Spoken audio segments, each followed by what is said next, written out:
My beloved friends, gather close and listen well.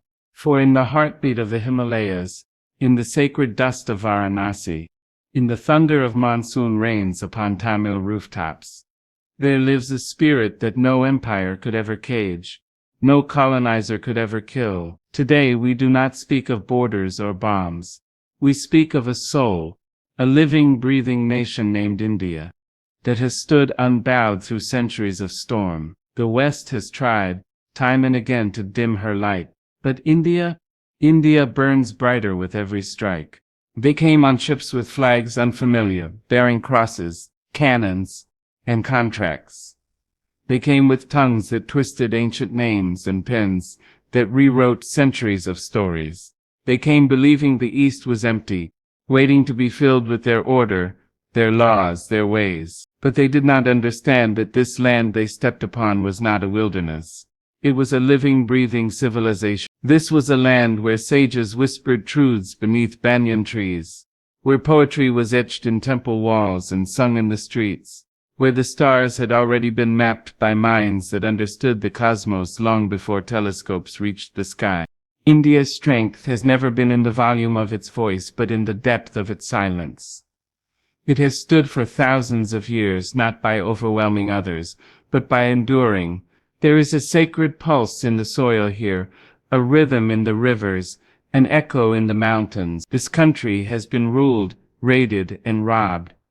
Yet not once has its soul been broken. The West came believing they had found a people who could be bent, but what they found was a will too supple to snap, and too rooted to displace. To understand India is to understand that there is a force deeper than resistance. It is remembrance. India does not forget who she is. Empires may take her treasures, burn her books, rename her streets, and still she remembers. Her memory is older than their maps. She remembers the voices of sages, the footsteps of saints, the chants of villagers carried on monsoon winds. That remembrance becomes resilience.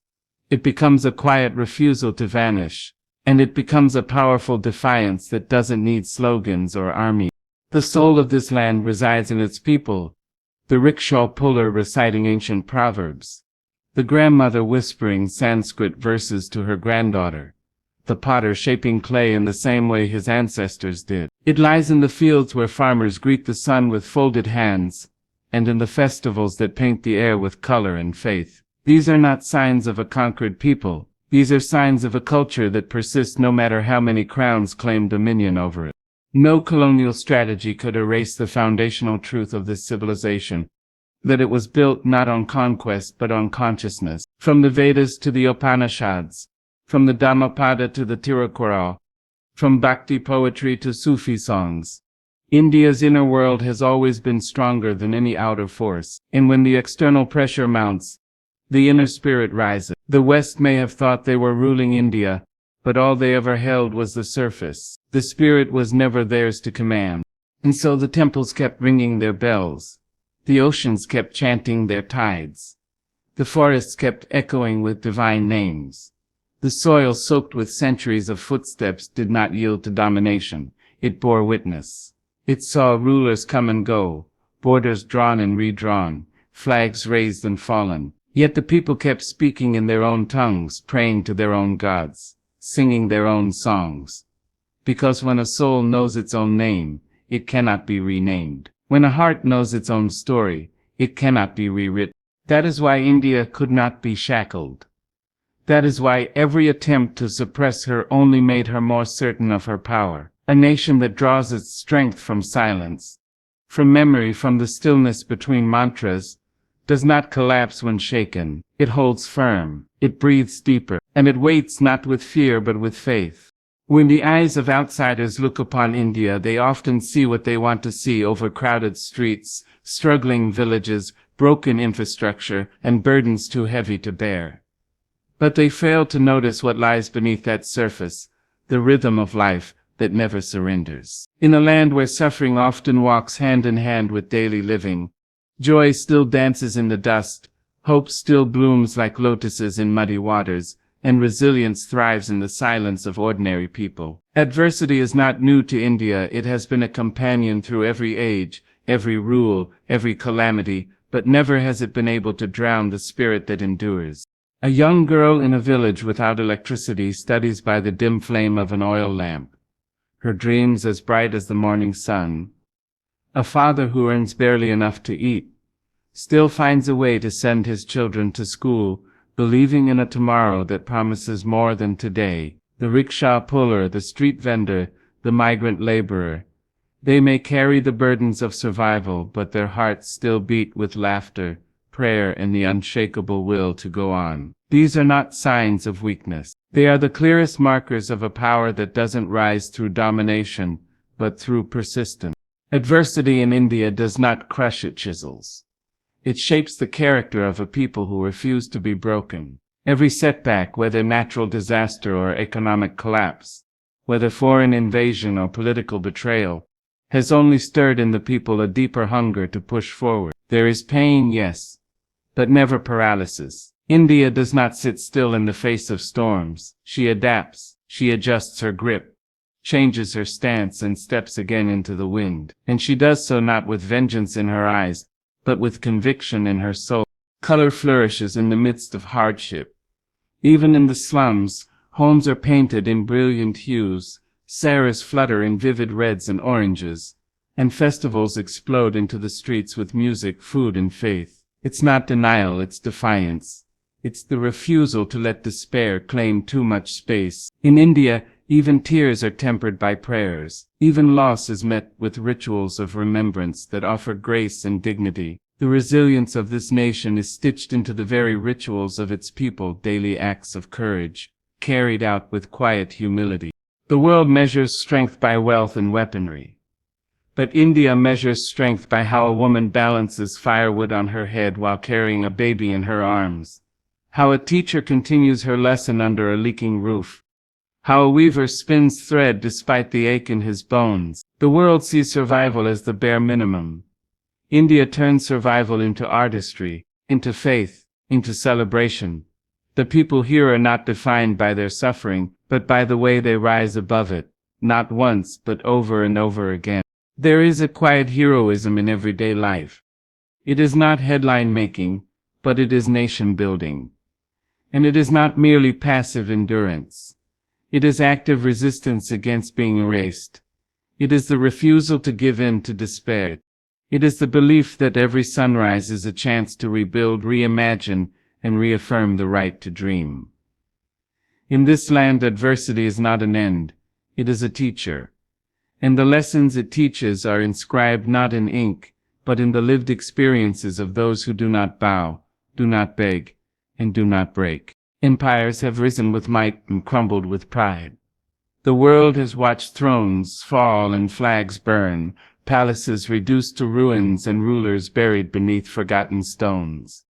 The West in its march through history has seen its own grandeur dissolve in the pages of time. But India, ancient and enduring, stands as a testament to something greater than conquest, something empires could never hold in their grasp. Her legacy was never built on the domination of others but on the mastery of the self, on the profound depth of culture, faith, and introspection that no sword could silence.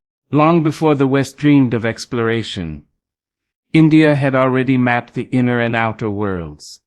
Her universities like Nalanda and Takshashila were hubs of global learning, when most of Europe was still cloaked in the Dark Ages. Her mathematicians gave the world zero, her astronomers studied the skies with uncanny precision, and her physicians healed with knowledge that merged body, mind, and soul. The legacy of India is not written in the language of war, but in the lexicon of wisdom. That legacy has outlived those who sought to erase it, and it continues to flow like the Ganga, eternal, sacred, and unstoppable. Colonizers did not just take land, they tried to take memory. They erased names, banned languages, rewrote textbooks, and tried to convince a people that their greatness lay in the past.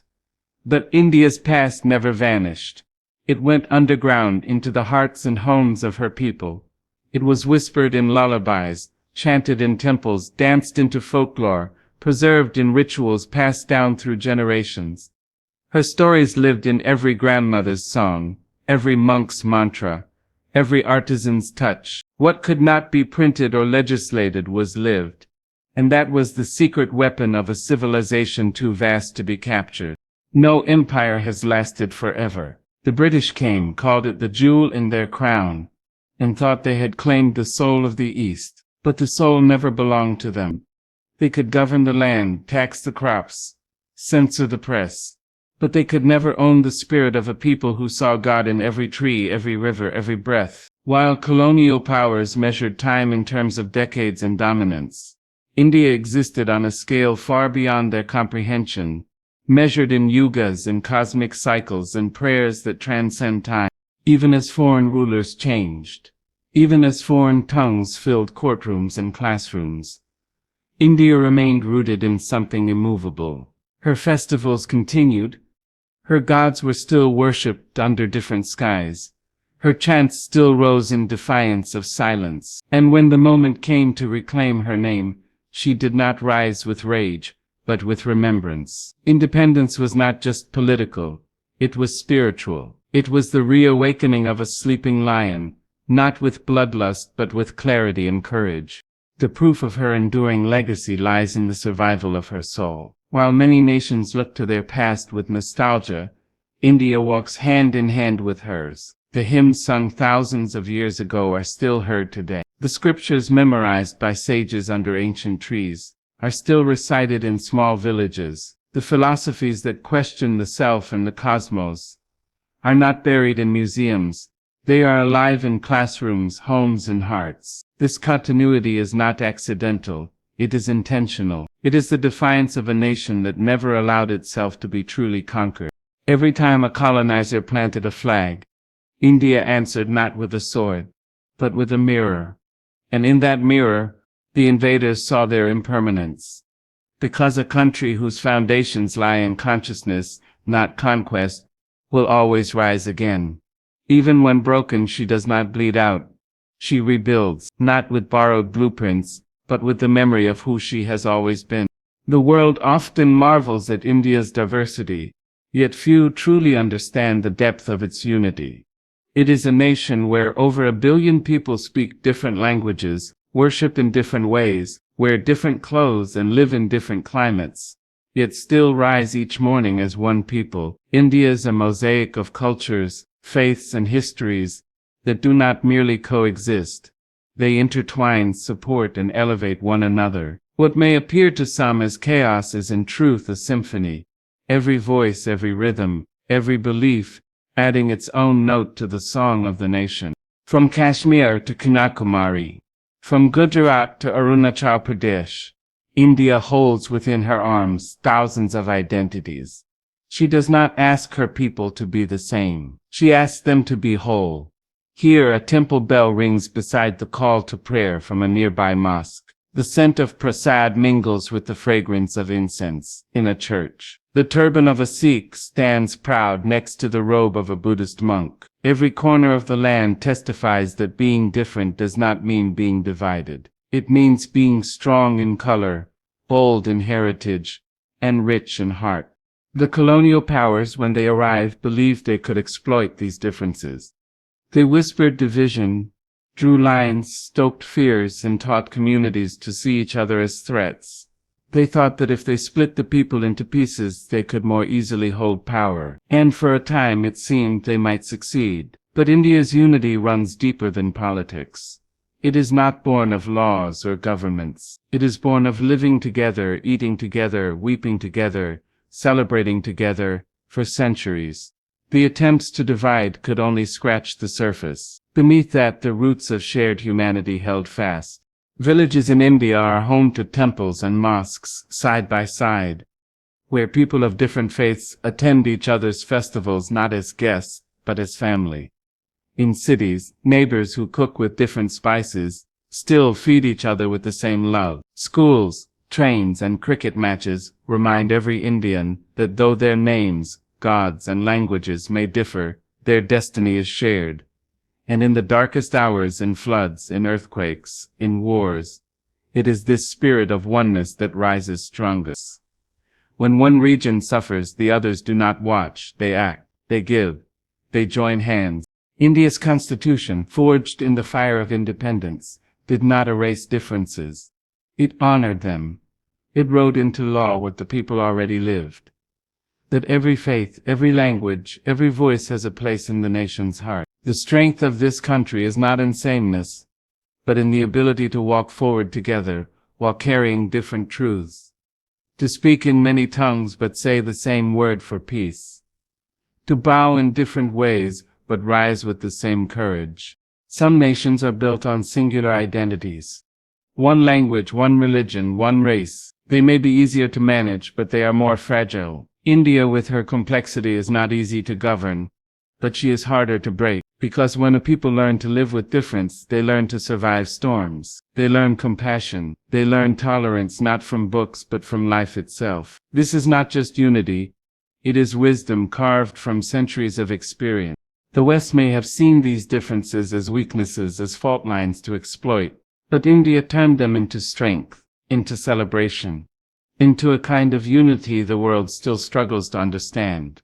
A unity that does not demand sameness, but welcomes difference. A unity not held together by force but by faith, in each other, in the land, in the promise of tomorrow.